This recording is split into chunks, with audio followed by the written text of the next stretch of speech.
Well,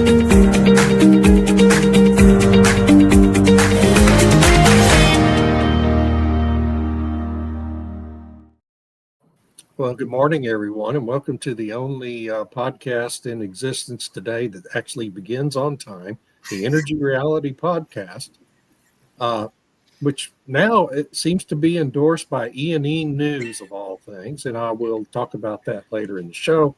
Wow. With me today, I'm David Blackman, and with me today is Dr. Tammy Nemeth from, you were in the UK today, but you also have a residence in Canada. How are you today? I'm doing good. Yeah, everything's fine. Good. I'm glad to hear it. Yeah. You never know in this world. And with us also today is Irina Slav in Bulgaria. How are you? I'm good, David. Thank you. I'm a bit worried because we're expecting an Arctic blast later in the week. An Arctic blast. Is it a what do they call them now? An official winter storm with a name? Well, no, it won't be a storm, but just a very sudden drop in temperature, which is what they're saying. They have lied before, so they might have to turn the weather maps from red to something more green or bluish. Orange. Yeah. It'll be orange. Orange. Okay. All right. Probably. Well, got to keep the alarmism alive. And also with us today in the great state of, well, no, he's in Oklahoma, is Stuart Turley, the CEO of the Sandstone Group. Stu, how you doing? Oh, it's a beautiful day in the neighborhood, and I'm heading to Texas next week, so you got to love that. What's going on in Texas? Oh, I'm trying to get an appointment. I've got executives at IBM I'm interviewing, and then executives over some nuclear folks, and doing some road shows. Nuclear, yes, good topic. Okay, today's topic for our podcast is how will the Trump tariff war impact oil and gas? Donald Trump is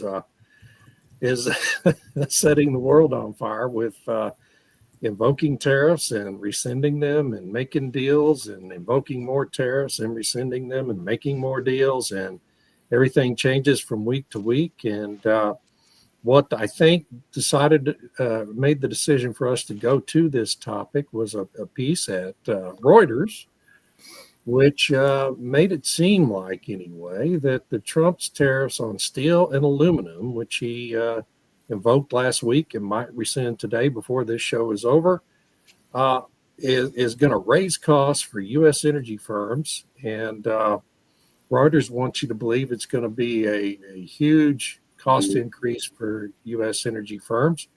And I'm not sure it is, and neither is anyone else here, but I want to start the discussion with Tammy Nemeth, who raised this for our topic this week. Did I? I thought this was you who raised this issue. Oh, Come you on. started. I wrote an oil price story about it. Oh, it was Irina. It was Okay. Irina. Okay. Okay, let's start with Irina. Yes, let's start with Irina. Well, I can only talk about this Reuters show, which was really funny because they had this, clickbaity headline, basically suggesting that U.S. Oil and gas drillers will be in very, very big trouble because of these tariffs, which will raise their costs. And indeed, they will by less than 10% or something. Yes. And it's not nothing, but it's not impossible to cope with. That is true. At all. So they admit the truth in the story, but the headline was aimed to scare. So yes, the tariffs, by their very definition, make certain goods and commodities and services more expensive. But just how much more expensive, and what do you get in return? Which is what Trump wants to get in return. Better competitiveness for U.S.-made products. And it's getting really funny. Just like last time, he was in the White House when they started trading tariffs, and now I hear they're imposing tariffs on liquor and champagne and things like that. Oh, sure, yeah. Yeah, it's going to cost a lot more to buy Canadian Club whiskey here in the United States for a while. Is that really dramatic? Is it a big problem? Yeah, I don't know. I don't know how. I don't drink whiskey, so it doesn't affect me. It's not really essential, though. It's not essential No, goods. it's not an essential good. Hopefully, well, for some people it is, but not everybody. But yeah, oil and gas, I think they'll survive, especially if oil prices rise for some Yes. reason. Yeah. To let everyone know, in the Reuters story, they interview CEO of Patterson UTI drilling firm Andrew Hendricks. Here's what he says: about 14% of what we buy, it comes, and he's talking about steel and aluminum, comes from countries that will be impacted by tariffs. If you layer on the tariffs, it could affect us in the low single digits in terms of our costs going up for what we do. So it's not a major increase in price, but of course, everyone gets upset when prices for anything rise after the last 4 years of pretty significant inflation, and not just in the United States, but all across the world, thanks to the world's insane response to the COVID-19 pandemic, where, and all the debt spending that all these governments ended up printing so much money, and printing too much money always causes inflation. So people are worried about it. I wonder what you think about all this, Tammy, just in terms of whether it's good or bad. I mean, I don't know. I think the upset is kind of disturbing for everyone, just the unpredictability of what Trump's going to do tomorrow. But I wonder what your view is. Tariffs are an interesting tool to use from the toolbox because it's something in some ways that Europe has been using for a long time in order to protect domestic industries. And Ukraine knows about that when they tried to sell their grain into the EU market, and everyone was flipping out that, oh my gosh, it's going to depress prices and this is bad and we don't want that kind of competition. So, I mean, maybe it's useful to think about what is the point of protectionism. Protectionism is to protect your domestic industries so that in certain areas, you will ensure that those industries will stay alive in your country. Otherwise, they'll get outcompeted by jurisdictions that have lower costs, lower input costs, whether that's through wages or taxes or lower regulatory burden or whatever. Or maybe sometimes they're just better. They have economies of scale that allow them to produce in a cheaper way. And I think back to like the 50s and 60s where there was a stockpiling program in the United States because there was always a concern that maybe the Cold War would turn to a hot war, and you wanted to make sure that you were able to produce critical things. Like you wanted to make sure you had control over your food supply, that you had control over your steel, that you had control over your aluminum, because these are all key things that you need to build military equipment or to defend yourself.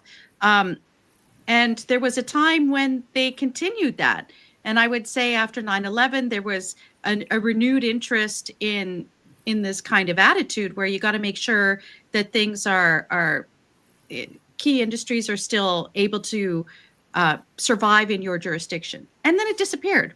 And we saw this offshoring of like everything, you could argue. So now I understand why you would want to protect your industries. And like with Canada, it's really difficult because being so close to such a large market like the United States, to try and have domestic industries to compete with the American production, it's really hard.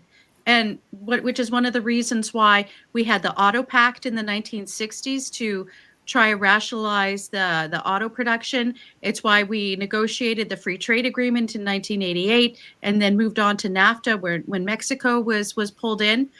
But then that didn't work out so well either, because then production ended up shifting to Mexico or other places. And with respect to oil and gas, the problem with oil and gas now is that it's a world market for prices. So when you increase the tariffs, and because oil and gas, you're a price taker, you're not setting the price, you're taking whatever the world price is. You have to do something with those increased costs. So are you absorbing them? You kind of have to, because how else are you going to, you can't really pass that on to consumers in the way and like factories can.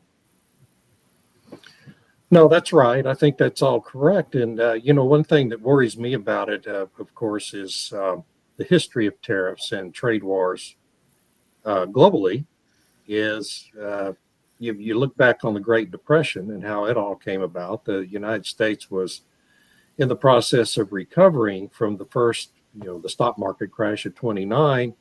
And then I believe it was in 1931 or 32, Congress decided to enact the Smoot-Hawley Tariff Act and imposed pretty big tariffs on basically every imported good into the United States. And that set off a global trade war.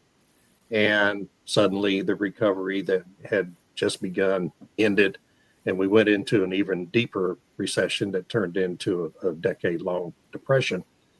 And so I get nervous every time Trump or anyone else starts talking about tariffs. But Stu, isn't part of the problem with the media and how it gets reported in the United States and everywhere else is the simple fact that no one in the media has bothered to take the time to understand what Trump's thought process is behind all this. Don't you agree with that? I couldn't agree more, David. I think that the world is not ready for a Trump sizing or right sizing of how to do business with trade with the United States. And when you take a look at, I thought Grok Grok 3.0 is doing a great job with helping me try to look up stuff, and I have to fact check Grok and go through things. But President Trump is also taking a look at several key issues. President Trump has opened up the Commerce Division to say and take a look at any choke point, land or sea choke point. And if you are hindering U.S. trade, your ships will no longer be allowed in the United States ports. Holy smokes, Batman, this is beyond tariffs. This is now, if you, in fact, China is now being upset that they are being forced to sell the two ports in the Panama Canal. And they're now saying, well, we don't know that we want to. And Trump says, I don't care. So the cost of oil, of tariffs on oil to consumers is going to be 15 to 25 cents at the gasoline pump. That is not going to be significant. When you sit back and take a look at long term, it's going to be a right sizing, and Tammy is spot on these things. And I put out a article about, I thought it was a great left wing article from the EU. But yet they prove Trump's tariffs are actually good. So, you see, you got to sit there and kind of laugh at this entire right sizing. Europe and the EU, you don't see Dodge trucks, you don't see Ford trucks, you don't see all of our products in the EU because of trade barriers. This is not about tariffs. This is about trade barriers. So, but you do see Teslas, right? Tesla Oh yes, got, lots of Teslas. right. They got an exemption from those Exactly. import tariffs to establish a factory there. And I wonder if that's going to last. Now the EU hates Elon Musk so much because he runs X. You got to wonder if that's going to start impacting Tesla sales over there. Well, as we know, the EU is really hypocritical about its policies because Ursula von der Leyen said that tariffs are like taxes, they're bad for consumers. But she is the head of the commission that, was perfectly fine with imposing import tariffs on Chinese goods to protect local manufacturers. Yeah. So if you're doing it, it's fine. But if someone's doing exactly the same thing to you, it's not fine. Yeah, exactly. Right. Yeah. But I would add with the price at the pump, I think it depends on where you are in America, because, for example, the Midwest refiners are completely reliant on Canadian oil. And if there's an export tariff that's put on Canadian oil, then that will have an effect. Refiners can pass those costs on to consumers. But with respect to the steel and aluminum and whatnot, I mean, that's different. But you're right. I mean, So the EU is so hypocritical on everything. Yeah, very openly so. Yeah. Openly so. regarding the Canadian oil thing, I just an interesting anecdote. Last Monday, I did a segment on NTD News, which is a television news operation affiliated with the Epoch Times Say newspaper. MTV, David? NTD. Oh, MTV. It's a small deal, right? TV. No way, David. Blackman off So MTV. 2 o'clock, I go on and do this thing, right? And we talk through the issue, and I say, don't worry about it. It's not going to last long, blah, blah, blah. And 1 minute after I signed off from that interview, the announcement comes down that Trump has rescinded the tariffs, and it's all over, right? That was the big kerfluffle with Doug Ford in Ontario. Yeah. And but that just exemplifies, he had put the tariff on Friday. It was Monday, and it's gone. And that's the thing about all this is people write these stories at Reuters or wherever else as if these tariffs are going to last forever. And Trump's just trying to negotiate a deal on something else. And he's using them as leverage to get something else from the governments he's, supposedly invoking these tariffs on. That's usually what's happening. But I wonder what y'all's view is about the tariffs with China, because I think it's a little different with China. And I think those tariffs that Trump has already invoked and will continue to invoke are going to be more long-term, I think, because he views China, unlike Canada and Mexico and Europe, as a real existential threat to the United States. And so I think that's a kind of a set aside from all this. But these tariff wars that we're having with Canada and Mexico are all about immigration. And with the EU, it's just trying to more equalize the tariff situation. But I do think with Canada, it's going to become long-term. And I just wonder what you guys think about that. And nobody, I just put everybody. And we're just jumping. Yeah. No, I think that's true. He has said so himself that not in so many words, but China is seen as dangerous to the US. But these tariffs will probably stay longer. But I wonder if this wouldn't just motivate the Chinese to bring their costs further down and remain competitive, because what we've seen in the past couple of decades, they've been working hard to get to where they are now. Yeah. With big import markets needing to introduce tariffs to protect their own higher cost manufacturers from cheap and good quality Chinese goods, because 20 years ago, made in China was a joke. Yes, no more. I mean, I just saw the headline in Wood Mac that Chinese wind turbine producers have come to the top place globally for the first time ever. And electric vehicle. I mean, the EVs they're putting out are really high. Yeah, obviously. So I think tariffs, I can understand tariffs being used to protect your industry, as Tammy explained in detail. But you risk falling behind on actual innovation, on actual progress, which is what Europe has done, because it's stupid. Well, instead of competing, they put up trade barriers, right? Exactly. Yeah. But the thing is, okay, so can you compete with a communist nation that has different rules with respect to how employees work, how they're paid? The EU is so far on the road to totalitarianism. I know. Sorry, I interrupted you.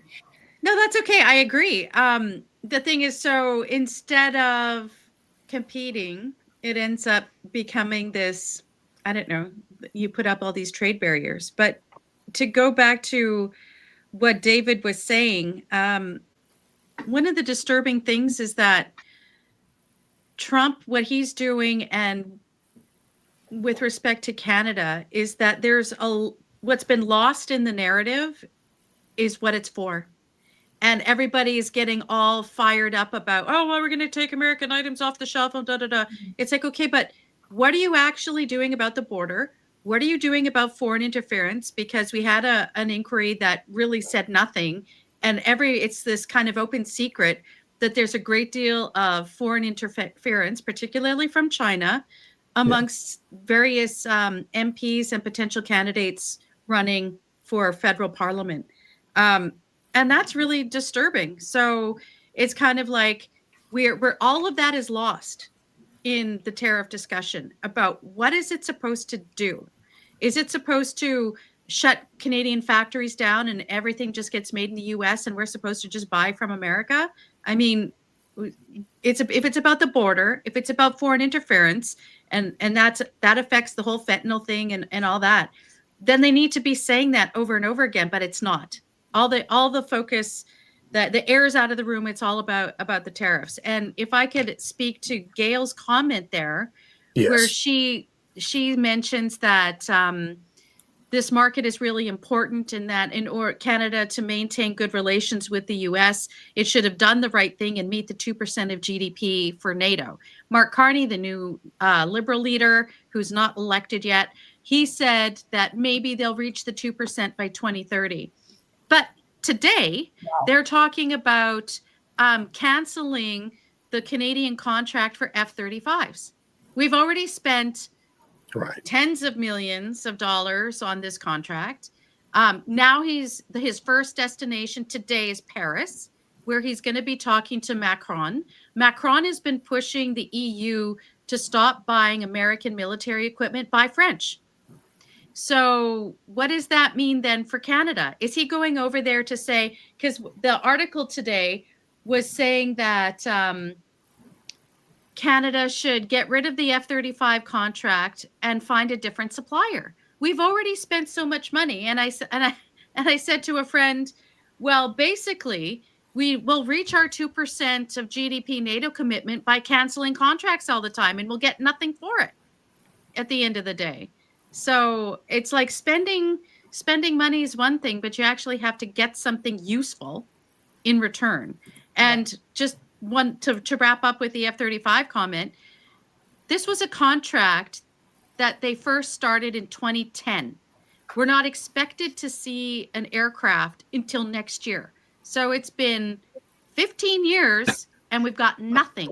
And they keep changing the contract and changing all this stuff or whatever. And we've spent tens of millions, probably hundreds of millions of dollars and got nothing. So it has something to do with how Canada thinks about military spending, how we think about government procurement, and all of that needs to change. And Mark Carney's not really the guy to do it. Yeah. By the way, I had an extreme oversight, a couple of housekeeping items here. At the beginning of the show, to all of our Irish friends, happy St. Patrick's Day. I apologize for that oversight, and Tammy's wearing green. I've got a green, military green. And I'm part of it. There you Here go. it's There you green go. outside. I forgot all about it. It's green outside. Yeah, very green. And then the second thing, through my end feed, for whatever reason, the evil censors at LinkedIn have clamped down on my account this morning. I don't know why. So you would really have to go actively look for it. Hopefully people can find it at other social media outlets. I don't know what's going on with LinkedIn today. Socialist. Go ahead. Just kidding. But let me add this to the stage here. President Trump is trying to take a look at balancing the federal deficit, the Treasury, the Fed, which is a privately held crime organization, company. And then you have the trade deficit by countries. And when you take a look at China, there's a trade deficit in 2024 of China of $295.4 billion. The EU is 235 billion. Mexico is 171.8 billion. You take a look at this, there's Germany at 84. All of this is also tied to what President Trump is saying is drill, baby, drill, but it's not drill, baby, drill anymore. It's drill, baby, when fiscally responsible. Excuse me. And when you take a look at how much LNG, who wants to buy something from the United States? Who wants to buy an auto? Who wants to buy something? Everybody loves European technology. We just mentioned the great new technology from China. But the offsetting value of, you look at that list of how much of a trade deficit President Trump is trying to get back right-sized, his ace in the hole is U.S. energy. What is an export for U.S. LNG capacity? The average estimate load of 160 million, 3.39 BCF from the U.S. in March, we averaged 30 loads of LNG per month, and it's about 28 million per load. It's 20 million. You start going through the numbers that I'm writing on all of this kind of stuff, it ain't that much. You got a long way to go in order to say, I'm going to drill, baby, drill and have LNG. But we're seeing that with Japan. Japan has already stood up and said, I'll have you a cup of that LNG, and they're looking at offsetting their trade balance by contracts. And I think this is what President Trump's art of the deal is all about. Well, for oil and natural gas exports from Canada to the US, in 2023, it was 100 billion. So if you take, we have supposedly a 63 billion trade deficit the United States does with Canada. If you remove the oil and gas, Canada is put into the reverse situation with the United States. So Canada would actually have a 40 billion trade deficit with the United States. So it's the oil and natural gas that allows this rationalization of the North American oil and gas market. And without that, there would be less for the United States to be exporting and facilitating changes in the world oil and gas prices. Yeah. Because it's just more, we can't get it out. We can't get it out east or west. Maybe a little bit west now, once the Coastal GasLink is online, which is supposed to happen this year. And the twinning of the Trans Mountain Pipeline has helped export more oil, which California is taking a big chunk of. Which is hilarious given what they did to shut down Keystone. Then what I'll be talking about in one of my news stories is Japan signed an LNG, an oil, a uranium, hydrogen contract with Alberta. Nice. Last week at Sierra Week. So. Say that again. I missed part of that. What was the contract? They signed some broad agreement for LNG, oil, hydrogen, and there was something else. I can't remember what the fourth one is. I'll have to pull up the article. Who did? I mean, who was the? Japan signed it with Alberta. Oh, Japan and Alberta. Okay. Yeah. I'm sorry. I just missed part of that. But given that international trade is supposed to be a federal responsibility, I don't know if federal officials were part of that arrangement or if Alberta just signed this separately. I don't know. It was unclear. Well, and that was also kind of part of the problem with what Premier Ford was doing last week, trying to implement a tariff at his level of government, which he may or may not have had that authority to do, right? Right, because there was a Supreme Court case in Canada back in the 70s during the first oil crisis when the province of Saskatchewan tried to put a tariff on oil to recapture what the federal government was taking from them. And they wanted to put it on their exports, and the Supreme Court ruled they can't because it violates Section 91 of the Canadian Constitution. But the fact that nobody talked about it, that the federal government didn't flip out, that Doug Ford, Premier Ford of Ontario, was basically taking a federal responsibility and pretending he was like prime minister or something, speaks With a a thousand smile words. on his face. Yeah. If Alberta had done that, I'm sure they'd be flipping out and saying this was a constitutional crisis. But Ontario does it, and there's nary a peep. Yeah. Well, that's kind of like it is in the United States, It just depends on which party you're in and how the media covers it. Yeah. We are at 8:30. I think we have kind of had a really nice, robust discussion about this issue, and our consensus is, if I have it right, yes, there will be a cost impact to energy producers from these aluminum and steel tariffs, but it won't be much. And whatever the impact is for the producers is going to get passed on to consumers anyway, because that's what happens with tariffs. So I just want to, before we do that, I want to go into a couple things that I'm working on, and that is, has peak WTI or peak Permian oil coming around the corner? I'm working on that with a few folks and having some interviews coming up, as we have that question coming on. Is peak oil even here yet? And that plays into this discussion, and I'll have more information on that. That is the longest running topic on the Permian Basin, right? I mean, Mark Papa, the former CEO of EOG, said in, I think, 2016 that it had peaked in the Permian Basin. So it's probably tripled since then. So we'll see if this peak is a peak, right? This is based off of the comments from Scott Sheffield last week. Right, and so all of a sudden, it's now ringing that in. But what we're also seeing is OPEC Plus is made their cuts. I believe it was $2.2 million, and so there is Tammy's point that it is a global market is very critical. And I don't mean to be nice this morning, Tammy. I am so sorry for being nice.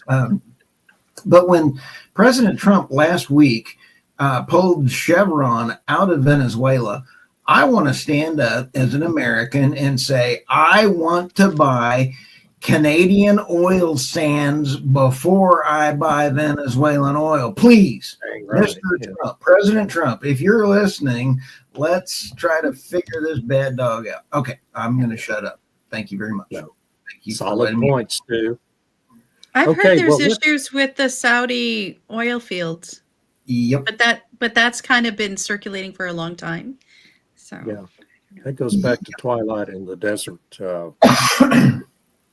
Twilight, the movie with the vampires and werewolves? What? No, it was, remember, oh my God, I'm going to Desert. forget the guy's name. He was a famous oil trader and analyst. 22 years ago, wrote Twilight in the Desert, and his thesis was, and I'll think of his name here in a minute, I'm sorry, that the Saudi oil fields had peaked at that point. That was 22 years ago. So peak oil is a tough thing to get right, is all I'm saying. Matthew Simmons?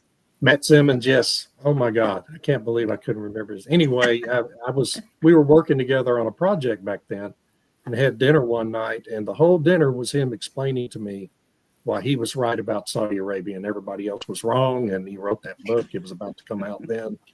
That was in 2003. Was Matt Simmons the guy that said, you will have no oil and be happy? No, but he's a really smart guy, and I'm not trying to demean him at all. What I'm saying is, and the first peak oil guy, or he wasn't really Hubbard? Hubbard, E. King Hubbard, not E. King Hubbard, but something King Hubbard. He's a really smart guy too, brilliant geologist, Shell, and so I'm not demeaning the people who talk about peak oil from time to time. It's just that they're never right about it. And one of these days they're going to be right, though. And so maybe isolated on the Permian that Stu's working on, maybe it has peaked. It's certainly possible. So with that bit of stupidity from me, let's move on to the articles of the week. Dr. Nemeth first. I am first. Okay, so I'll do the one on the right first, and that it's a headline from True North. and Juno News, which is a new news organization in Canada. And the title is Smith Proves Trudeau Wrong with Major Japan LNG Deal. And this is referencing, I think, 2 years ago when both Japan and Germany came to Canada begging for LNG. And Trudeau said there's no business case. And so don't even think about it. We can never build a pipeline. You're never going to get it. We want you to say positive things about hydrogen. And so last week at CERA Week by S&P Global, Daniel Smith, who's the Premier of Alberta, signed a memorandum of understanding with Japan, and it's for oil, natural gas, hydrogen, and ammonia. So apparently they had an agreement a few years ago, and this is basically a sort of reaffirmation of this agreement. And Japan is saying we will buy what natural gas comes out of Coastal GasLink when it's operational, and so on. So clearly, there's a business case for these things. And Japan, of course, like you mentioned before, David, that they're looking to diversify. I think right now they don't want to have all their natural gas from Qatar and Russia, and there's so much competition for Qatari natural gas that it makes sense for them to want to diversify, and it makes sense for anybody. Do you want all your natural gas from one basket?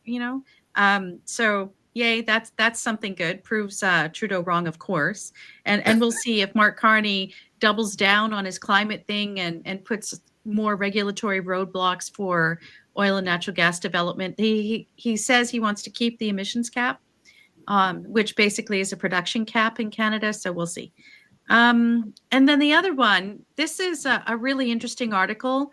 It's written by the chief of the Dene Nation in northern Saskatchewan, talking about how Canada must stop delaying resource projects. So there's this massive uranium project that they want to develop in Saskatchewan. Saskatchewan has like the best uranium in the world. I know a lot of people claim we have the best. But it's like when you mine it, there's so much uranium active in the rock that people have to take precautions when they're mining. It's that good quality. And so the native groups are in support. They've done the environmental assessments. They've gone through the whole regulatory process. I think they're up to year 7, 8, 9 now. And it's been waiting for 2 years to get final approval. And apparently Nuclear Canada has been dragging its feet. And he's like, we've done everything. What is taking so long? Can we please have this project? Everybody agrees it will be great. Once it's operational, then Canada would be supplying a quarter of the world's uranium. Really high quality from a responsible producer, with the cooperation and support of the Native people, which in Canada with Indigenous reconciliation is really important. So he's like, can we just stop with the red tape and get the darn project going? So that was really good to see Indigenous people who want to have good jobs for their communities and to get out of the cycle of poverty. And it's great to see him call the government out on this. Excellent. That's it. Cool. And your Substack? So on my Substack, I've had I try to publish once a week, which, as David knows, you and Irina are amazing. You put so much stuff out. I'm so impressed. I wish I could do the same. So last week I did Mark Carney's climate plan, where I tried to break down what's in it, what it means. And one of the elements there is the carbon border adjustment mechanism, which he'll probably be talking to Macron and Starmer and Ursula von der Leyen about today and tomorrow. So I think I might do one on what a carbon border adjustment mechanism is and why it's not a good idea. And so I got Grok to make me a little picture there with Stephen Gibo laughing. It's really good. I love Grok. Use it a lot. Grok? So please, check it out, the nemethReport.substack.com, and like and subscribe, and it'll come straight to your email box. Thanks. Oops. Sorry, David. Let me get back up here. I got a mouse problem this morning. Do you want me to let's send go my to cat second- over? We'll go to the second one first. So last week was the Sierra Week conference in Houston, Texas, the annual gathering of the world's energy leaders in one big room in Houston. And we had the chief of OPEC speak, and then the head of the IEA spoke after him, Fatih Birol, our beloved leader of the International Energy Agency, who famously told us all and assured us in May of 2021 that we should stop all investments in the finding and development of new oil resources because that won't be needed in the future. And we needed to stop it immediately to meet net zero by 2050. At the CERAWeek conference, he told the audience that that new investments in oil exploration will definitely be needed for the near future. Complete turnaround, and of course he had turned around within 3 months in 2021. Yeah. But OPEC took a special notice of Mr. Birol's comments at CERAWeek and just blasted him and went through the whole history of his ridiculous, stupid projections about oil needs and oil demand and peak oil and all the nonsense the IEA has been putting out over the last 3 to 4 years since it, in the lead up to and since it changed its mission from being a respected, reliable disseminator of real information and analysis related to the global energy situation, and change that into an advocate, a pusher of the energy transition that everybody now knows is completely off the rails and failing. And so Birol's changing his talking points, and OPEC just went off on him. And it was well-deserved, and a real dressing down of this guy who is really kind of a clown, and I was glad to see it.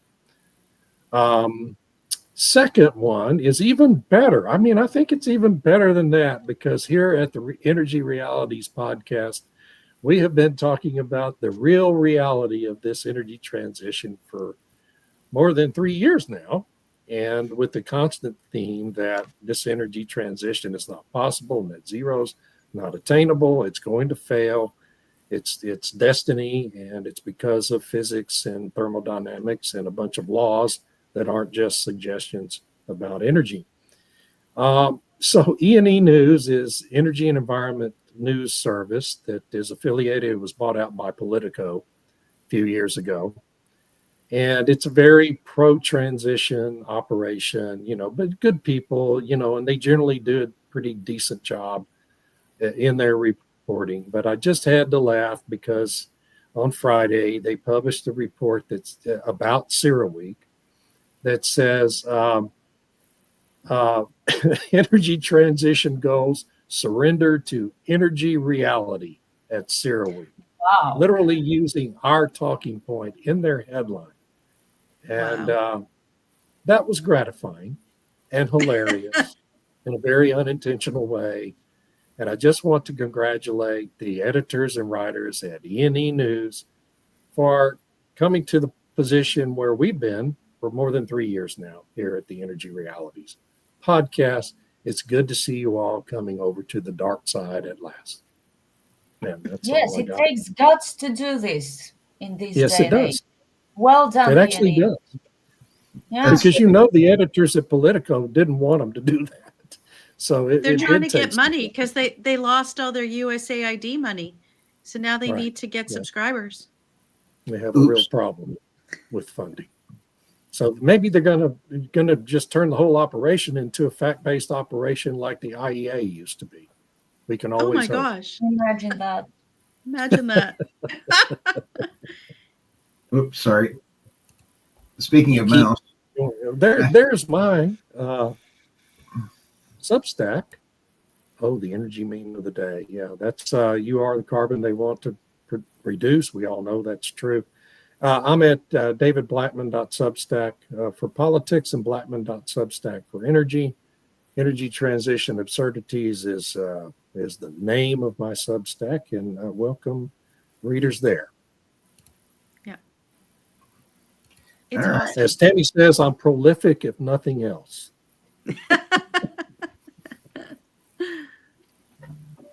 Okay, these are mine. My favorite story this week, probably my favorite story for the month. Saudi Aramco and big oil is on the wrong side of history, says John Kerry. Of course, John Kerry says that. Basically, his message is the same as the message of those authors of the Wall Street Journal story that the energy transition is unstoppable. So he's basically saying the same thing, citing some mysterious fundamental forces and technologies that he never names. Because to my mind, the most fundamental forces in any industry are supply and demand. Yeah.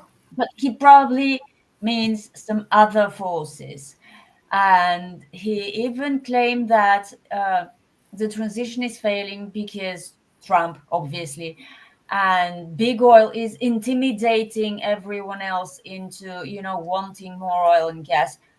And this man just joined an investment company, No.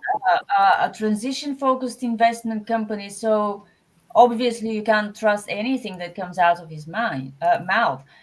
But really, he's so public and open about it. I know I sound naive, but I have a hard time, wrapping my head around their sheer audacity. I mean, they're talking about this openly. He clearly has a vested interest in the transition succeeding. He stands to make money from even more subsidies, from doing even more of what doesn't work. And he's blaming the failure of this transition to the usual suspects. It's big oil. And by the way, did you read the Sarah Week speech of Amin Nasser from Aramco? Yes. It was It fantastic. was so great. It Yes, was fantastic. truly fantastic. He really put them in their place. I think this is going to change, this rhetoric, when they really start losing a lot of money, because they already are, which is why these stories appear. But they Can will I come can around. I can I just poll the group though on this? Does it surprise anyone here that the Financial Times decided to amplify Mr. Kerry's message here? Yes, I'm shocked. I think it's the most expected thing I'm possible. shocked. But to do them justice, they do note some energy realities in their story. Well, And good. yeah, pointing to the actual reasons for the failure of the transition at the moment. But yeah, they have given him a platform. The other story is equally adorable, with British steel industry calling for help with electricity prices, as in literally, we need you, the government, to help us covering our costs because energy prices are too high and we cannot compete. This is the literal gist of the story. And what is the UK government doing? It wants to go to war.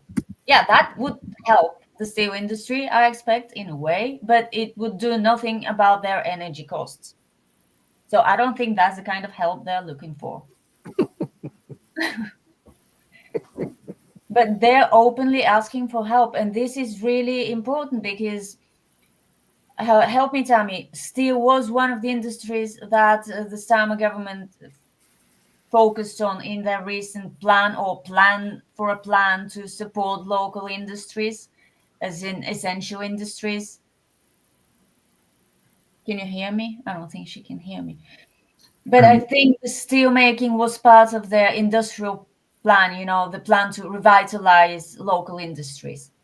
And they're not really doing anything about it. Yeah. Yeah. I'm done. And you have a wonderful Substack. Yeah, it's been fun recently. Lots of good topics. And a chance to quote the IT crowd, which is always a bonus. It's Arena Slav on Energy. I try to post every day. 3 times a day, I send the newsletter out to inboxes. And the other 2, I just publish on Substack because I don't want to overwhelm anyone. Cool. And my stories, I totally messed up today. So I just Here you go. Wall Street braces for oil at $60 range on tariff, OPEC plus risks. This was an interesting article out of Bloomberg this morning. Oil's retreat has been cheered by President Trump and offers relief for consumers. Citigroup and JP Morgan Chase have been predicting prices that would end the year in mid-low 60s for some time. We expect Brent, this is Goldman saying that we expect Brent to stay above $70 a barrel in coming months, but we no longer see 70 as the price floor. I thought that was very interesting as well, too. Yeah. I'm still more of a perma bull than I am a bear from the standpoint of, that goes back to my earlier comment. We haven't reached peak oil demand yet. And we've talked about supply and demand and the artificial implications of some of the modifications of the pricing in the industry. I think that we will see. I'm still around the $80 range if we get the war to stop in Ukraine and we get demand coming back around the world. I think those are going to be positive things. President Trump is slated to talk to President Putin on Tuesday. I think that's a great thing. And when you take a look at Houthis are just too stupid. They're going to get bombed off the planet if they're going to keep doing those kind of things. But Canada, you can't buy this kind of entertainment. Canada has identified 5 more. Hello, Tammy, you're back. We were just talking about Canada, and Canada has now fired up off of Nova Scotia 5 offshore wind areas in Nova Scotia. So you cannot buy this kind of entertainment.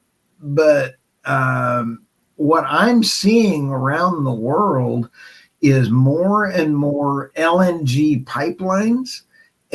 Croatia just put in a LNG pipeline to help out the Slavic countries in that area. It was about several $1 million.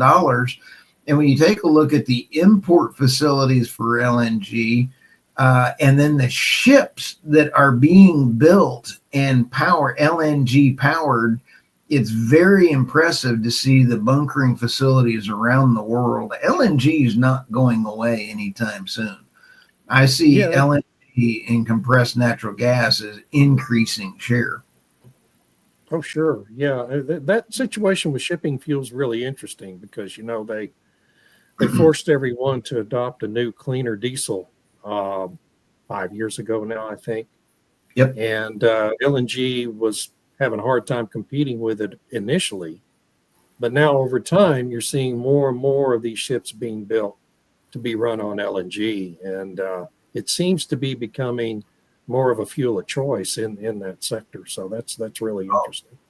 I'm looking at the numbers every day on that, but I still think that we will see an end to the war, and people still don't like the idea. I have dear friends that are not liking anything I say positive about Putin. And he's done great things. Dangerous thing to do. Has been put into demonizing the whole country and mostly its president. So, the effort has paid off.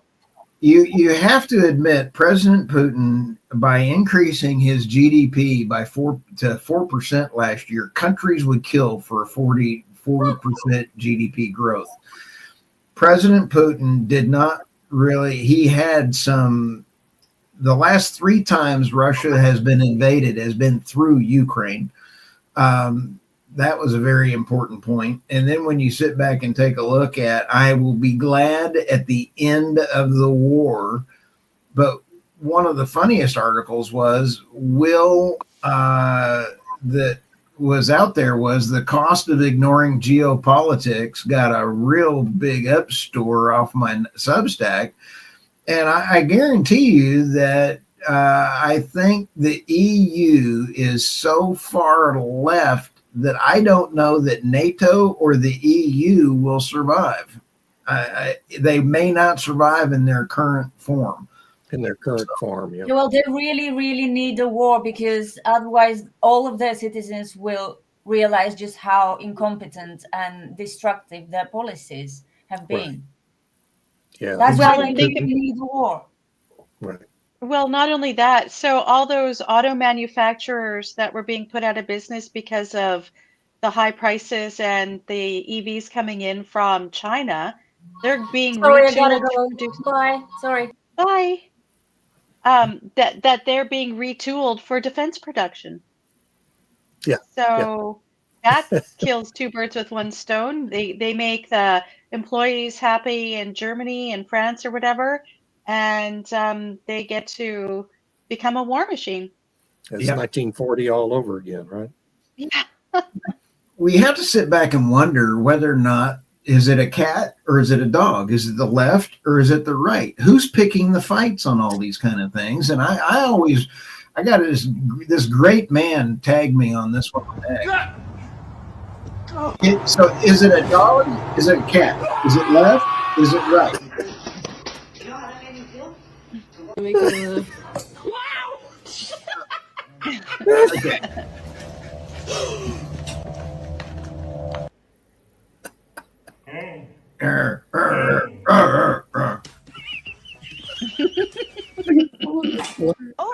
Okay. Now, Oh, we're going to get in some cats in a minute. Oh, I love that one. I have to manually. Oh!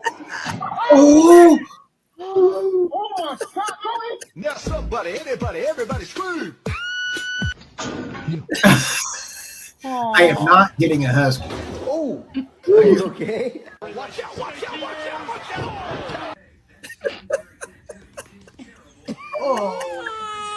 Hey, no pause. That was good. Uh-oh. That was Nadler's dog. I got to turn this one down because they swear. We don't want to get anybody banned on YouTube. So, okay.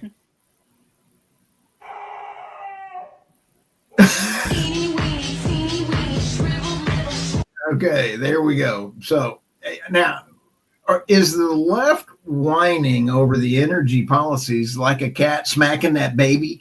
I mean, is that, or is it a dog that is, when you're looking at energy policies, smacking the owner in the glass of wine and then going, hey, I now can have a drink of wine? Well, that was the Biden approach. Yeah. That was the Biden energy. Yeah. You know, you got to sit back and kind of go, hey, guys, I think the world is going to wake up that David Blackman has been right for a very long time. Yeah. Physics Not just matter. me, everybody here. Physics matter to the grid. Fiscal responsibility matters to the grid. And I think that the world broke. And so, and Irina has always been wonderful about her saying that sanctions don't work as intended. And all of the sanctions that have been placed on all of the countries don't work. The weaponization of the United States US dollar to become the biggest bully on the planet does not do the world any good. And I think President Trump is realizing that. I like President Trump's style in that he is saying, if you want to do business with us, we want you here. Build your materials here. I like what he's doing. And it is frustrating to go, tariffs are on, tariffs are off, tariffs are on, tariffs are off. That's him doing the art of the deal.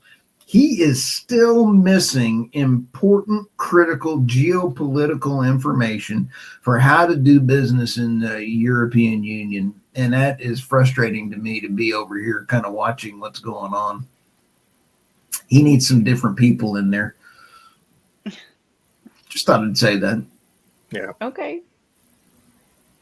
So, Okay. With that, we're gonna wrap this thing up. We're 59 minutes and 35 seconds into it. We have 25 seconds for any final thoughts anyone wants to offer. Otherwise, we are going to call it a day. outstanding job, David. Great job, Jamie. Thank you for all the Pretty good. comments, everybody, and great show, Thank guys, and we'll you, see you next everyone. week. Sorry about the problem on LinkedIn. All right, everybody have a great week.